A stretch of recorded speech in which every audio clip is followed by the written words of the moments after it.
నర్సంపేట నియోజకవర్గ మాజీ MLA BRS నేత పెద్ది సుదర్శన్ రెడ్డి అధ్యక్షతన నేడు నర్సంపేట పట్టణంలోని ఎంఏఆర్ ఫంక్షన్ హాల్ నందు రానున్న పార్లమెంటు ఎన్నికల ప్రచారంలో భాగంగా మహబూబాబాద్ పార్లమెంటు నియోజకవర్గ బీఆర్ఎస్ పార్టీ అభ్యర్థి మలోత్ కవిత గెలుపు కోసమై బీఆర్ఎస్ పార్టీ కార్యకర్తలతో సన్నాహక సమావేశం నిర్వహించడం జరిగింది. సందర్భంగా మాజీ ఎమ్మెల్యే పెద్ది సుదర్శన్ రెడ్డి మాట్లాడుతూ, నేను శాసనసభ్యుడిగా మీ ఆశీర్వాదంతో ఉన్నటువంటి 5 సంవత్సరాల టర్మ్లో జనరంజక పాలన మీరు అందరూ చూశారు. ప్రజలు ఏం ఆశించారో తెలియదు, కానీ మనల్ని ఎందుకు వదులుకున్నారో తెలియదు, కానీ మనకు అర్థం కాకపోయినా పర్వాలేదు, కానీ గెలిచిన వాళ్లకు, గెలిచిన ఎమ్మెల్యేలకు కూడా అర్థం కావటం లేదు. ఇప్పటికీ 4 నెలలు దాటింది. కాంగ్రెస్ పార్టీ గెలిచి ఈ 4 నెలల్లో కాలంలో నియోజకవర్గానికి ఏం చేసిండ్రో మీరు అని అడుగుతున్నారు. ఏమొచ్చింది మన నర్సంపేటకు, ఏమొచ్చింది మన రైతన్నలకు, ఏమొచ్చింది కార్మిక కర్షకులకు, ఏమొచ్చింది మన అక్క చెల్లెళ్లకు? ఎన్నికల ముందు కేసీఆర్ మీద, కేసీఆర్ కుటుంబం మీద ఎంత దుష్ప్రచారం చేసిండ్రు, ప్రజలకు మాయమాటలు చేసిండ్రు. ఇవాళ తేలిపోయింది కదా. ఎన్నికల ముందు మీ నోటి నుంచి వచ్చిన ప్రతి మాటను క్షమించుకుందాం. ఇవాళ గెలిచిన ఎమ్మెల్యే 4 నెలలు దాటింది కదా. ఒక్కసారైనా ఈ నియోజకవర్గ అధికారులతో కానీ డిపార్ట్మెంట్లతో సమీక్ష జరిపారా? నేను ఎమ్మెల్యేగా ఉన్నప్పుడు రైతులకు ఆపద వస్తే అతనికి కాలుకు ముళ్ళు దిగినా మీకు అండగా ఉన్నది బీఆర్ఎస్ పార్టీనే. కానీ ఇవాళ గెలిచిన ఆయన ఎక్కడున్నాడు? ఒక్కసారైనా రైతుల గురించి మాట్లాడిండా? ఈ రోజుల్లో పల్లెల్లో పంటలు ఎండిపోతున్నాయి కదా. ఒక్కసారైనా ఇరిగేషన్ అధికారులతో సమీక్ష జరిపిండా? మరి రైతులు ఎందుకు ఇంత నిర్లక్ష్యం? ఈరోజు మున్సిపాలిటీలో జరుగుతున్న 40 కోట్ల అభివృద్ధి పనులను నిధులను తీసుకువచ్చి వాటి మంజూరు చేయించింది నేనే. నీ ప్రభుత్వంలో నీకంటూ ఒక స్థానం ఉంటే నేను తెచ్చిన నిధుల కన్నా అధికంగా నిధులు తెచ్చి అభివృద్ధి చేసి చూపించు. రేపు జరగబోయే ఎన్నికల్లో మన భవిష్యత్తు ఎన్నిక. ఈ పార్లమెంటు ఎన్నికల్లో కవిత గారి గెలుపు అంటే నర్సంపేటలో ఇది మనందరికీ గెలుపు. ఈ సందర్భంగా మహబూబాబాద్ పార్లమెంట్ అభ్యర్థి మలోత్ కవిత గారిని నర్సంపేట నియోజకవర్గం నుండి అత్యధిక ఓట్లు వేసి భారీ మెజార్టీతో గెలిపించాలని కోరారు. ఈ కార్యక్రమంలో మున్సిపల్ వైస్ చైర్మన్, ఆర్ఎస్ఎస్ రాష్ట్ర డైరెక్టర్, ఎంపీపీలు, జెడ్పీటీసీలు, పిఎస్సిఎస్ చైర్మన్లు, ఎంపీటీసీలు, కౌన్సిలర్లు, తాజా మాజీ సర్పంచ్, క్లస్టర్ బాధ్యులు, మండల కమిటీ, పట్టణ కమిటీ, గ్రామ కమిటీ బాధ్యులు, పార్టీ శ్రేణులు, కార్యకర్తలు పెద్ద ఎత్తున పాల్గొన్నారు.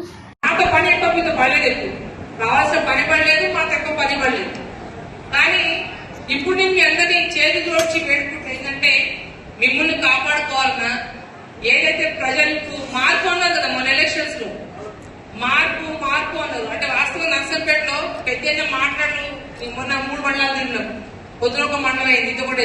ఆ మాటలను వింటుంటేనే అసలు ప్రజలకు ఎక్కువ చేసి పొరపాటు చేసినవా, తక్కువ చేసి పొరపాటు చేసినవా, డైరెక్ట్ బిర్యానీ పెట్టామా, పక్కన పెట్టకుండా అనిపిస్తాను. అంతేనా? అసలు చెయ్యని పనులు చివరిదంటే ఉంది, చెయ్యలేదు. అరే ఇంకా ఈసారి గెలిచి, కొంతమంది ఏమంటారు, ఈసారి గెలిచి ఉంటే ఇంకా చేసేవాడిని ఏమో అంటారు. ఇక్కడ ఆలోచించలేదు. అంతేనా కదా? ఇవన్నీ చేసిన ఆయన ఓడిపోయిన బాధ కంటే కూడా అయ్యో పన్నులు ఆపకండి, నర్సంపేట అభివృద్ధిని ఆపకండి అనే తపన ఒక్కటే కనపడతాం. ఆయన మెప్పుల కోసమో లేకపోతే పెద్దలని ఆయన ఇంకా ఇది చేయాలని అనట్లేదు. ఎందుకంటే నల్లవెల్లిలో పోయినా లేకపోతే కనపురంలో వెళ్ళినా లేకపోతే ఇక్కడ ఏ మండలంకి వెళ్ళినా ఆ మండలంలో ఆ మండల స్థాయి కంటే ఎక్కువ కూడా ఏమంటే పెద్దలు ఇంకా 2-3 సంవత్సరాలు 2 టర్మ్లు ఎమ్మెల్యే చేయాల్సింది ఒకటే టర్మ్ లో కసితోటి ఆయన ఒక మైండ్ లో ఒక ప్లాన్ చేసుకొని పాకాలకు నీళ్ళు ఇస్తే ఈ మండలాలకు నీళ్ళు వస్తాయి, చిన్నరావుపేట ఒక 7-8 గ్రామాలకు నీళ్ళు వస్తే ఒక ప్రణాళిక తయారు చేసుకుని ఒక టీం తీసుకొని ఆయన కేసీఆర్ గారికి సన్నిధుడు, హరీష్ రావు గారికి సన్నిధుడు, ఉద్యమకారుడు కాబట్టి వాళ్ళు ఎట్లా మెప్పించిండో, గడ్డలు పట్టుకుంటో, చేతులు పట్టుకుంటో, కాలు పట్టుకుంటో కానీ నిజంగా చాలా పనులు తీసుకొచ్చు. ఎందుకు చెప్పాలంటే మా దగ్గర మా డోలాకలు తప్పైన వాళ్ళు మానుకుంటే తప్పైన వాళ్ళు నర్సంపేట చూసుకుంటే అలాంటిది వారు ఓడిపోయిన వారి బాధ అంతా ఒకటే వెళ్ళగక్కిందంటే అది మాట్లాడేటప్పుడు ఒకటే చెప్తాము, నేను ఓడిపోయినా ఎవరిని నిందించలేదు, నా ఓటమికి నేనే కారకుణ్ణి, నేనే బాధ్యుణ్ణి అని చెప్పిండు. కానీ చెప్తూనేమన్నాడు, నర్సంపేట నియోజకవర్గంలో ఏదైతే నేను తీసుకొచ్చిన జీవోలు కావచ్చు, బర్రెలలో కావచ్చు, లేకపోతే వ్యవసాయ రైతులకు కట్టే సబ్సిడీలు కావచ్చు, 70 కోట్లు తెచ్చింది కదా. నేను కూడా చూసినప్పుడు ట్రాక్టర్లు, హార్వెస్టర్లు అన్ని పట్టుకొచ్చింది కదా.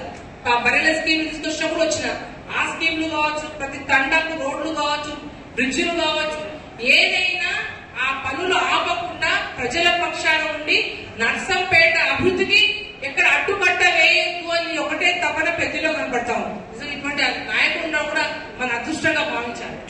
అందుకే చెప్తా ఉన్నాను, ఏదైతే పనులు అయిపోతా ఉంది. దాదాపు 200 కోట్ల నుంచి 300 కోట్ల రూపాయలు జీవో వచ్చి టెండర్లు వచ్చి అగ్రిమెంట్ అయి పనులు రోడ్లు తవ్వినాక కూడా పనులు ఆపేసిందంటే ఆ పనులు మళ్ళీ ప్రారంభించాలంటే మీ అందరి తరఫున పెద్ద అన్నతో పాటు మీ ఆడబిడ్డగా ప్రశ్నించే గొంతుకై కాంగ్రెస్ పార్టీ మెడలు వచ్చి ఈ పనులన్నీ చేసే విధంగా నేను మీతో పాటు తెలియజేస్తా ఉన్నాను. అందుకే చెప్తా ఉన్నాం, ఇవాళ కాంగ్రెస్ పార్టీ అభ్యర్థి ఉన్నాడు, బీజేపీ పార్టీ అభ్యర్థి ఉన్నాడు. తెలుసు కదా మీకు గతంలో వాళ్ళ కూడా ఎంపీ చూసి కదా, వాళ్ళంతా అవుటేటెడ్ కాదు, ప్రజా సంబంధం లేనోడు, వాళ్ళకు ప్రజలకి అప్పుడో సంబంధాలు తెలిగిపోయింది. కాకపోతే వాళ్ళు అభ్యర్థులు నిల్చుంటున్నారేమో కానీ ఒక ఆడపిల్ల అయినా నేను మహిళ అయినా కూడా అనునిత్యం ప్రజల్లో ఉండి ఏ ఇబ్బందులున్నా ఆపద వచ్చినా ఎవరికి ఆసుపత్రిలో ఇబ్బంది అయినా లేకపోతే కరోనా టైంలో ఈ అభ్యర్థులు కళ్ళలో కూడా కనపడే పత్తాలే లోపల అటువంటి అభ్యర్థులు వాళ్ళు నిల్చుంటా ఉన్నాం.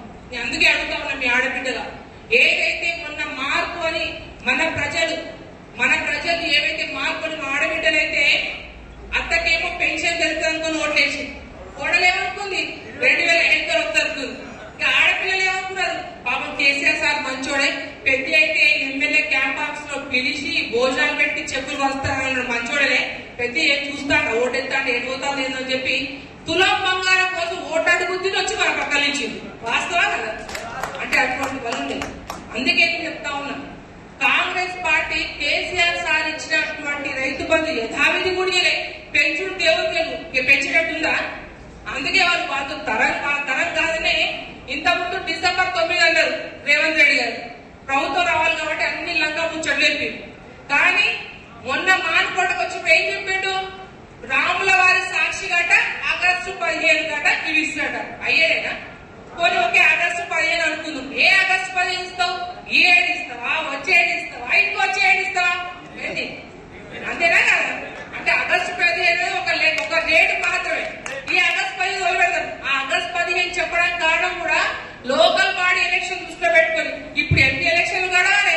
ఎంపీ ఎలక్షన్ కాగానే జూన్ లో సర్పంచులు ఏపీడీ ఎలక్షన్లకు అది కలిసిపోవాలి.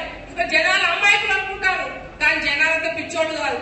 మొన్న మార్పు అని ఎట్లయితే ఆశపడి రైతు బంధువులు ఎక్కువ పెంచుతారేమో, పెన్షన్ పెంచుతారేమో, తులం బంగారం వస్తారేమో, రుణమాఫీ అయితే అందరు రైతులే ఉన్నారు, రుణమాఫీ అయితేనేమో ఆశపడి మన వేసిండు. కానీ ప్రజలు పిచ్చోళ్ళు కాదు, అమాయకులు కాదు.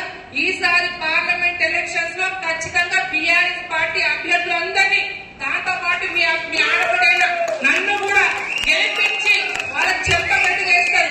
పొరపాటు వాళ్ళు చేసిననుకుంటారు ఏమంటారు, ఏమైతుంది ఇక ఇంకేం ప్రజలతో మా వెన్నంటే ఉంటారు. కానీ ఇక ఆయనతో బలం ఎక్కువైతుంది, ఆ కథం అవుతుంది. కాబట్టి గుర్తు పెట్టుకోండి, వాళ్ళకి చెంపబెట్టు కావాలంటే మనం కోరుకునే మన అభ్యర్థి మన ఎమ్మెల్యే పెద్ద ఓడిపోయినా ప్రజలకు మేలు జరగాలి. కాబట్టి ఖచ్చితంగా ఇప్పుడు మీ ఆడబిడ్డ నన్ను గెలిపించినట్లయితే వాళ్ళకి భయం ఒడుకు పుడుతుంది.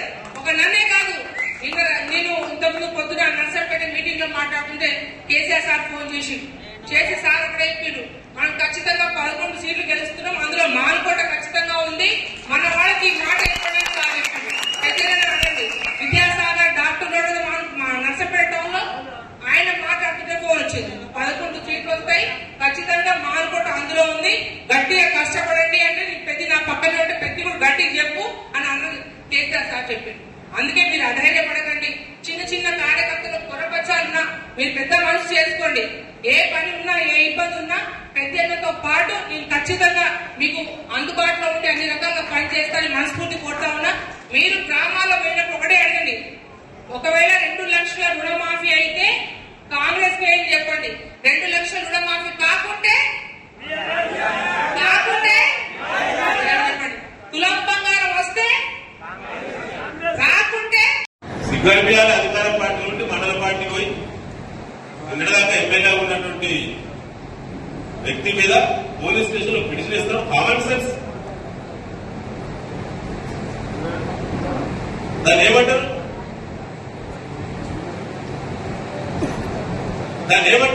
నువ్వే ఎమ్మెల్యే అయితే నీకు కొద్దిగానే ఏమన్నా సోయి ఉంటే సమీక్ష చేయాలి. ఏమైతే అధికారులు చేయలే, వ్యవసాయ మంత్రిని ఇవ్వడలే, ప్రిన్సిపల్ సెక్రటరీని ఇవ్వడలే, ముఖ్యమంత్రి నీ జేబులుండే,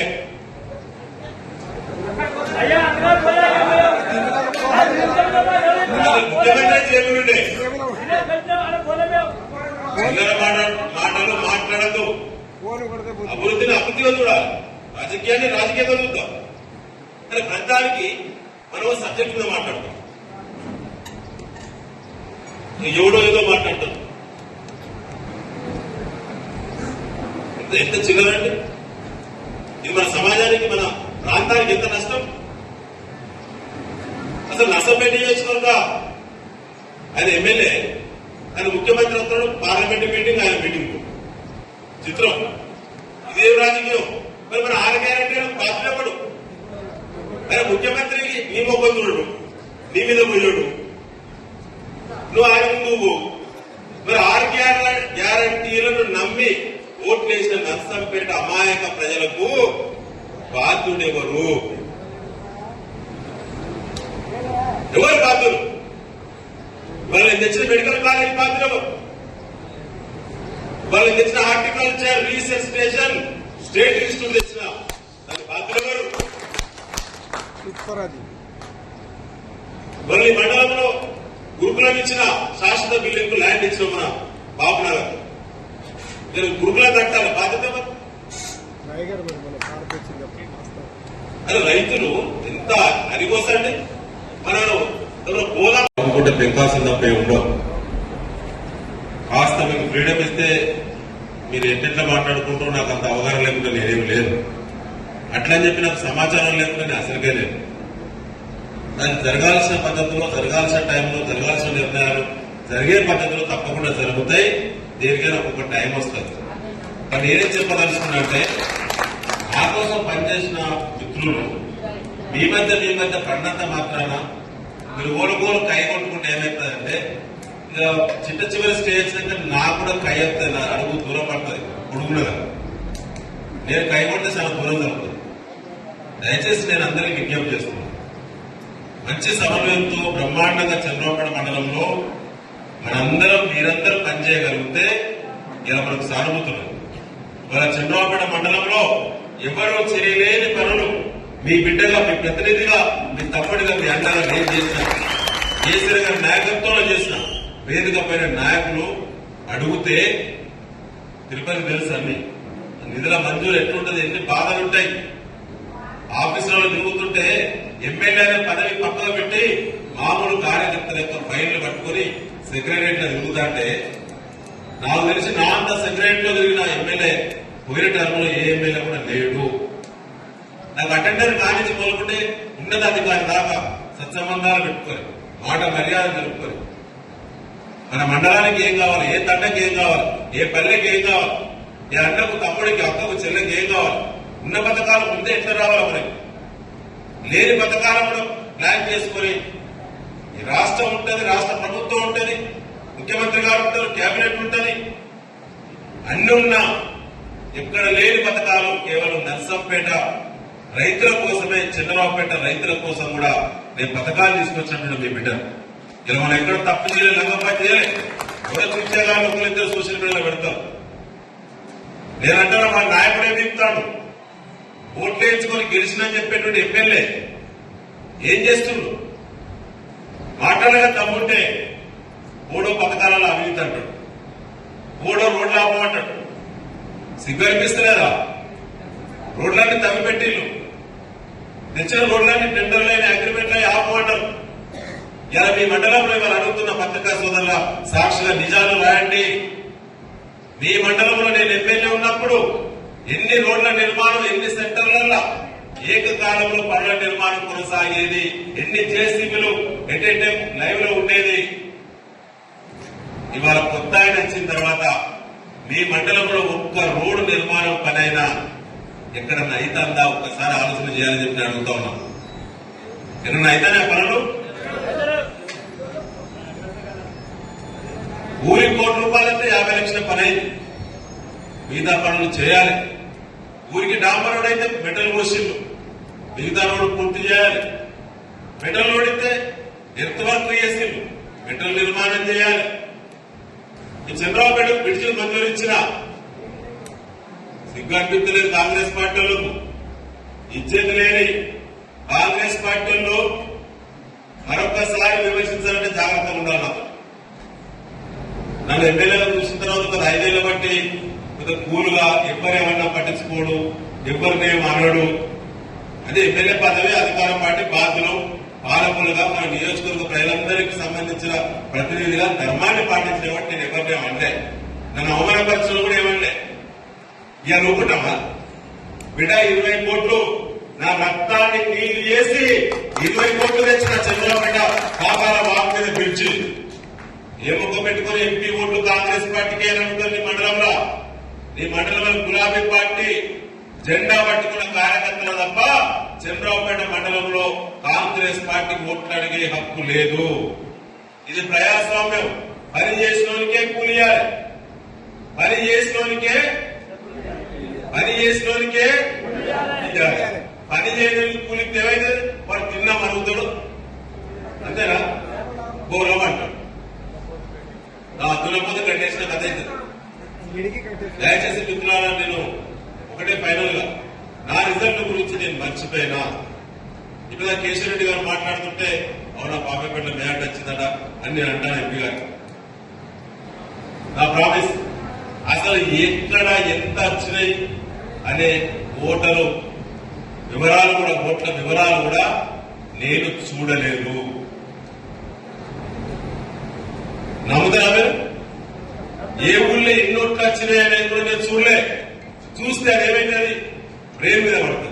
అనవసరంగా మన కార్యకర్తలు కలిసినప్పుడు నీ ఊరికి ఇచ్చేసిన అది చేసిన నీవు ఓట్లు బాలేదా మనుషులు బాధపడతారు. ఇప్పుడు చూసి చేసేది ఏం లేదు. ఎన్నికల తర్వాత పోస్ట్ మార్టం చేస్తే సచిన శవాన్ని కొత్తే కంప్లైంట్ వస్తుంది, ఇది అట్లా అవుతుంది. వీరి మీద వాడంటే వారి మీద వీడంటారు. సమయం వృధా. నేను ఎందుకు చూడలేదంటే ఇది ఆ ఊరు, ఇది ఈ ఊరు, ఇది ఆ పార్టీకి మెజార్టీ ఇచ్చి పోయినసారి ఎమ్మెల్యే పోయినసారి నేను గెలిచినప్పుడు ఇది నాకు మెజార్టీ ఇచ్చింది కాబట్టి ఇక్కడ ఎక్కువ పనులు చేయాలి, నాకు మెజార్టీ ఎవరైనా తక్కువ పనులు చేయాలి. ఆడ నర్సరీ లీడర్ ఉన్నాడు కాబట్టి సర్పంచ్ కూడా అక్కడ తక్కువ చేయాలి, ఆడ మండల లీడర్ అంటే పెద్ద లీడర్ ఉన్నాడు పెద్ద గీయాలి అనే భావనతో నేను చేయలేదు. ప్రతి గ్రామం, ప్రతి పల్లె, ప్రతి తండ యూనిట్ చేసుకుని ఏ గ్రామానికి, ఏ పల్లెకి, ఏ తండకైతే ఏ మౌలిక వసతులు అవసరం ఉన్నాయో కేసీఆర్ గారు ఇచ్చే పథకాలు ఓను ప్రత్యేకంగా నిధులు తీసుకొచ్చిన మీ బిడ్డలు. మీ చంద్రబాబుపేట మండలాన్ని నా సొంత మండలం నల్లబెల్లికి ఏమిచ్చినో దానికంటే చంద్రబాబుపేట మండలానికే 10 కోట్ల పైచలకు ఎక్కువ నిధులు ఇచ్చిన నేను ఎమ్మెల్యేగా చెప్పి మీకు తెలియడం జరుగుతా. నేను అడుగుతానా, ఎప్పుడైనా మీ మండలంలో అభివృద్ధి మీద ఈ కొత్తగా గవర్నమెంట్ మారింది, కొత్త ఎమ్మెల్యే వచ్చింది కదా మీ మండలానికి చెందిన, ఎప్పుడన్నా ఏ పనులు ఉన్నాయి, ఏ పనులు లేవు, ఏం ఇంజనీరింగ్ వర్క్స్ జరుగుతున్నాయి, ఏ డిపార్ట్మెంట్ లో ఏమేం పనులు, ఒక ప్రెస్ మీట్ పెట్టలేదు నా మీద పెట్టా. పెట్టో ధైర్యం ఉంటే నాకేం పని లేదు, ఇదే పని. సబ్జెక్టుగా పెట్టు, సమాచారంతో పెట్టు, బాగా స్టడీ చేసి పెట్టు. నియోజకవర్గంలో 5 సంవత్సరాలు ఎలాంటి అభివృద్ధి జరిగిందో ఇన్ఫర్మేషన్ యాక్ట్ అప్లై చేసి అన్ని తీసుకొచ్చి నిపుణుల ముందు పెట్టి వాళ్ళ అభిప్రాయాలు కూడా తీసుకొని మరీ పెట్టు. ఉమ్మడి జిల్లాలో నేనే నంబర్ 1, నర్సపేట నంబర్ 1 అన్నింటిలో. ఇవాళ నేను ఖాళీ ఉన్నా, మీరు ఖాళీ ఉన్నా, నమ్మిన కార్యకర్తల కోసం ఏదైనా చేస్తా. నమ్మిన కార్యకర్తల కోసం ఏదైనా చేస్తా. నేను నమ్మిన వాళ్ళు గొంతు వచ్చి సపరేట్ అయితే కాదు. అన్ని ఇబ్బందులు పెట్టుకుంటూ రాణిలో కానీ నేను ఇబ్బంది పెట్టాను. దయచేసి మిత్రులారా, నేను ఒక ఆవేదనతో ఇవాళ మీ ముందు నేను షేర్ చేసుకునేది ఏంటంటే, ఎంతో చేసినాం, ఎంత చేసినాం అనే దానికి మైనలా ఏమి లేదు. నర్సంపేటలో గత 5 సంవత్సరాల నేను నీ ఊరు కొట్లాయిగా చర్చ పెట్టు, ఎవడు మాట్లాడటం, నువ్వు సబ్జెక్ట్ మీద మాట్లాడు. వ్యవసాయ యంత్రాల పథకం ఎడిపోయింద జీవోల కోసం మరి కంపెనీలకు నీ గవర్నమెంట్ వచ్చిన కంపెనీలకు 16 కోట్లు పేమెంట్ చేసింది కదా. సిగ్గనిపించలేదా? రైతుల డీడీలు వాపసు ఇస్తారా?